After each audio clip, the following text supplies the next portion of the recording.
I don't love Regency fashion.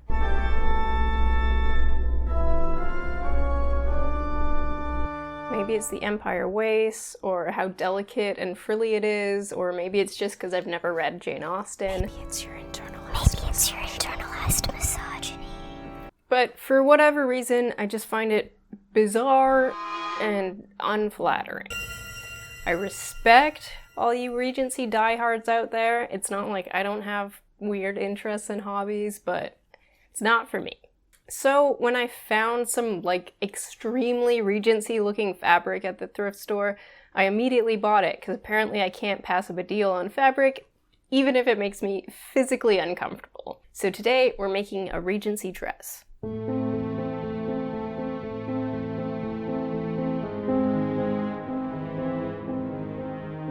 For anyone who's totally lost, the Regency was the period between 1810 and 1820 when George II was ruling England as Prince Regent. But when people say Regency, they kind of mean 1795 to 1825, 1830-ish. The Regency is also the period when Jane Austen was writing, and a whole genre of period fiction sprung up in her wake. So whatever the Regency actually was, today it's the realm of balls and Mr. Darcy and teacups and, Regency stuff. Fashion-wise, ladies' silhouettes of this period were radically different from what was in style both before and after. The standard explanation is that this was an expression of the Enlightenment, driven to extremes by the French Revolution. Philosophers and political reformers of this time cited the classical world as their inspiration, so fashion began to do the same.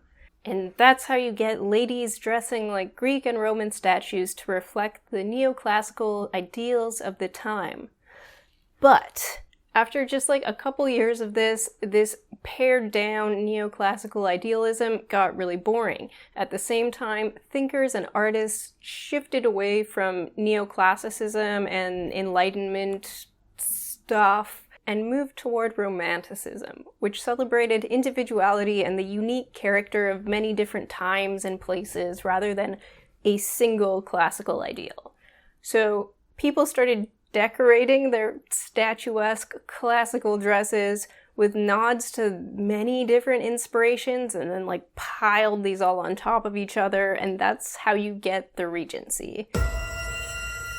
This explanation is tragically oversimplified. To really come to grips with why these aberrations occurred, I had to dig pretty deep, and I uncovered a story of global trade networks, Orientalism, slavery, the Industrial Revolution, the birth of the middle class, and the foundations of our democracy itself. So that will be a future video. Today I'm just gonna make this dress.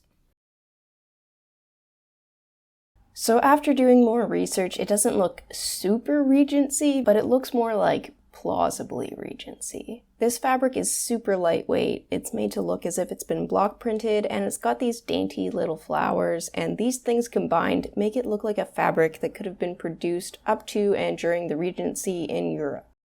In the early modern world, India dominated the global cotton market. Europeans had been importing Indian cottons for a long time, and through a combination of copying the Indian technology, banning Indian cottons, and doing an industrial revolution, the European cotton industry was finally strong enough to rival the Indian textiles. The upshot is that at the end of the 1700s, you get these hybridized printed textiles that were based on Indian block printing technology and had the aesthetic hallmarks of that medium, evenly spaced, repeating patterns in a limited palette, but they also employ motifs that are by and for the European market. Once we get to the Regency, printed cottons return to having a spacing and general vibe that is more reminiscent of Indian block prints. I'm not sure why this is, but during the Regency there was a vogue for actual Indian fabrics, Kashmiri shawls, and an overarching interest in Orientalism and looking exotic. So I'm not sure if this more all-over pattern would have been considered old hat by 1805. Janeites, let me know what you think. The actual fabric I have, though, doesn't feel like a Western fabric. I think it was probably made for a South Asian market, but I'm totally out of my depth here. It's interesting to me that this modern, probably Asian fabric looks so British Regency, and I imagine that has its own story to tell, but for my purposes today, I'm pretty content with the fact that this looks so darn Regency, and I kind of like that it nods to that weird, complex global trade in materials and aesthetics in a way that's subtle and isn't just like smacking the modern viewer in the face with a like colonial opulence chic vibe.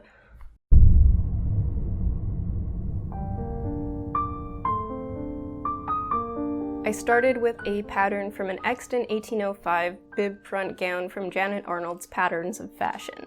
1805 is not technically Regency yet, and it's before things got real weird. The dresses were more drapey and classical, and like, I still hate them, but they're not as aggressively Regency.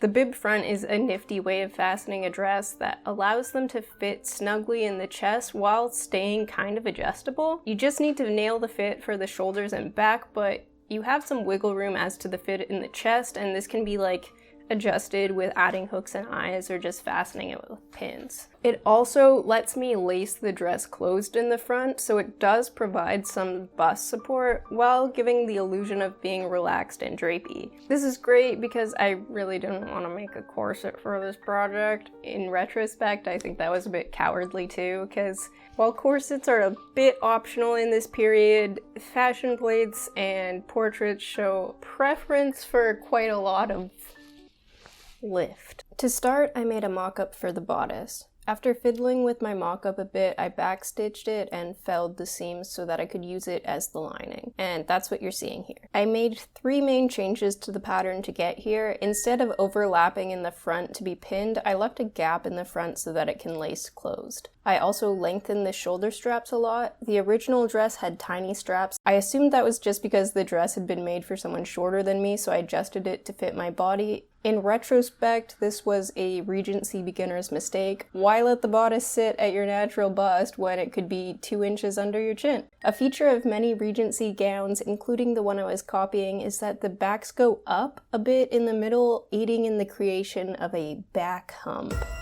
maybe even emphasized by a bustle. There are some dresses, though, that don't have this going on, so I chose to leave it out.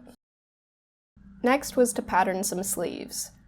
The original sleeves were kind of boring, and I was admittedly quite taken by a pair of Regency sleeves that I saw, so I tried to imitate those. The original dress pattern has fitted undersleeves, and I basically used that as the pattern, but stretched it out where I wanted the pleats to go so that when the pleats were in place, the sleeve head would be the same shape as the pattern, and that way I'd know that it probably fits into the armhole well. The next thing was to glom the outer fabrics and the sleeves to the lining.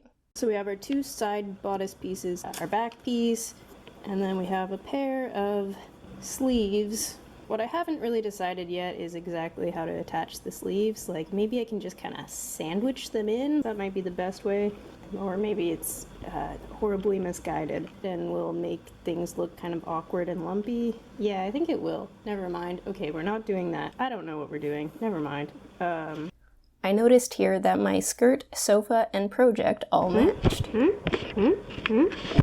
I began pinning the outer fabric to the lining, then I realized I actually wanted to attach the sleeves first. So I pinned, then basted the pleats into the sleeve head. Then I backstitched them down to the inside of the lining. I didn't really know what I was doing here, but I did it this way so that the lining and the sleeve would both lay flat. I don't know how to sew. The reason I was hand sewing everything so far is not even to be old-timey, it's really just because everything I was doing up to this point was just like really fiddly and curved and not really conducive to sewing on a machine anyway. At this point, I also accepted that there was just going to be a lot of hand sewing for the rest of this project, so I found some Regency appropriate entertainment to accompany my needlework, and I downloaded like every Jane Austen audiobook my library had. We're getting real Regency.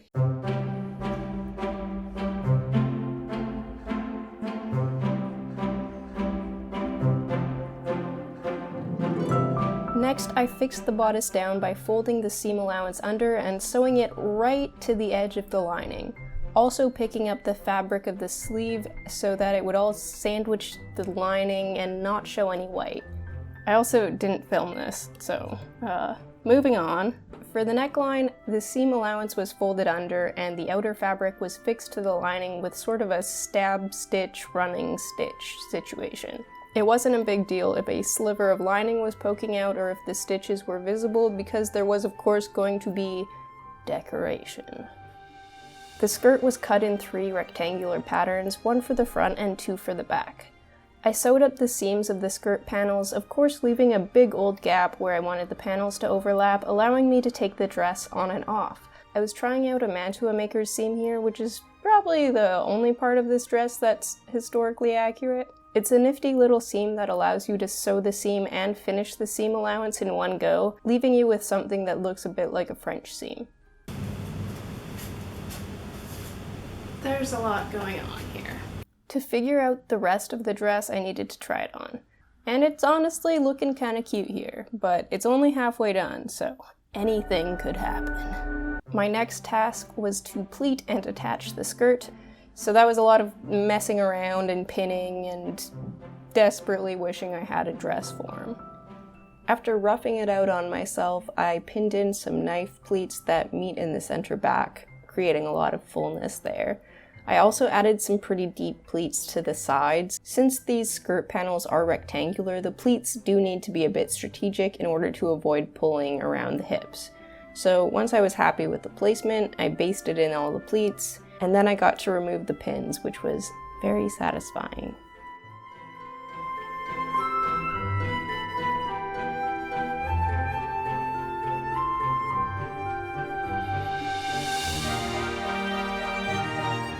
Let's check in with how my Jane Austen audio adventure was going. I've been listening to the audiobook of Mansfield Park as research. It took me halfway through to realize that she wants to get with her cousin. I was in denial.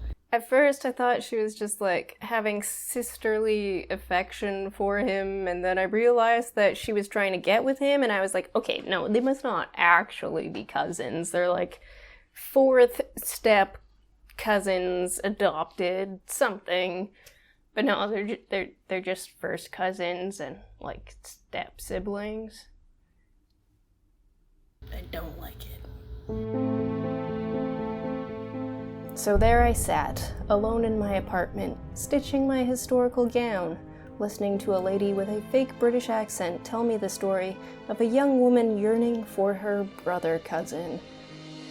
Everything was fine and cool and not weird, and if it was weird, who cares? I had a Regency dress that needed trimming, and that meant I had tubes to make.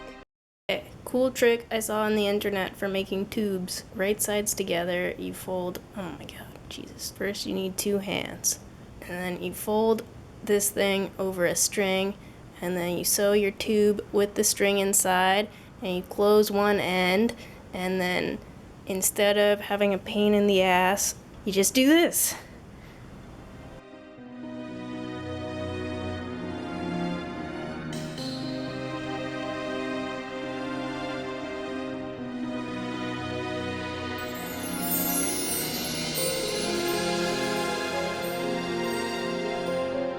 Okay, so I made the bib part entirely without filming it, but it's just the outside and then the lining, and then you bag line it and turn it inside out, and then just sew it down. Pretty darn simple. The pleats in the front of the skirt were just sort of eyeballed when the skirt was on me to make sure it would look nice. Also, I have attached tubes to the sides that will tie this thing together. And so now it is time to add the decoration. After spending a lot of time considering my decoration options, I just tacked some braided tube down to the neckline of the bodice, including the top edge of the bib front, and kept it pretty simple. So with that all sorted, I felt ready to tackle the bottom edge of the sleeves. I just hemmed them and then gathered them at the back and attached a cute little bit of braid, but they just felt a bit too floofy because this is really light fabric. So I chose to add a bit of weight to them with some beads around the hem.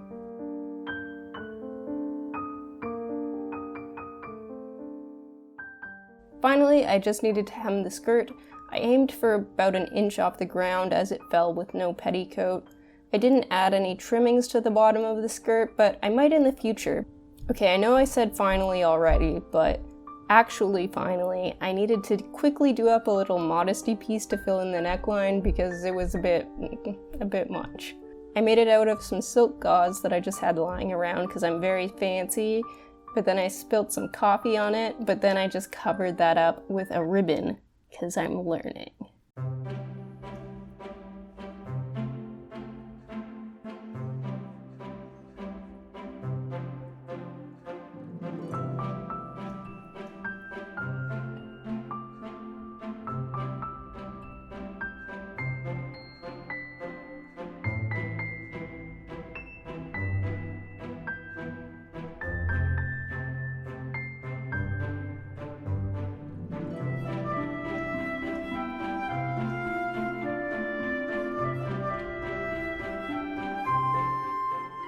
So I avoided peak regency, I avoided the back hump, I went for a less dramatic lift, but ultimately I think it does feel pretty convincing.